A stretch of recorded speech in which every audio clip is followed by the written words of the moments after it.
9 సంవత్సరాలండి. పెళ్ళై 1 సంవత్సరం అయింది ఆల్రెడీ.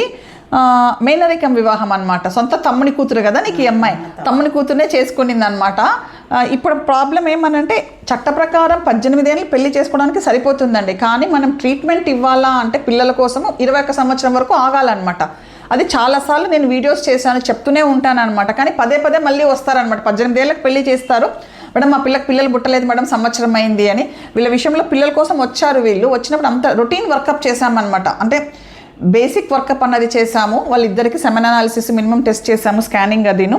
తర్వాత అమ్మాయి న్యాచురల్గానే కన్సీవ్ అయింది. కన్సీవ్ అయ్యి వచ్చినప్పుడు చూసినప్పుడైతే బాగానే ఉండింది అనమాట. ఫస్ట్ మనం 1 వీక్కి స్కాన్ చేసినప్పుడు ఇవాళ కొంచెం బ్లీడింగ్ అవుతుందని వచ్చినప్పుడు చూస్తే కొంచెం లోపల సరిగ్గా లేదనమాట. అంటే అది అబార్షన్ అయ్యేటట్టు కనపడుతూ ఉంది స్కానింగ్లో మనకు. సో ఈ మేనరికపు వివాహాలు చేసుకున్నప్పుడు వచ్చే ప్రాబ్లమేనండి. యూజువల్లీ చాలాసార్లు ఈ మిస్డ్ అబార్షన్స్ అనేవి వెరీ కామన్ అనమాట. అది ఎస్పెషల్లీ ఫస్ట్ 3 మంత్స్లో చాలా ఎక్కువగా అవుతూ ఉంటాయన్నమాట. అందుకే మేనరికపు వివాహాలు వద్దని చెప్తాం మేము.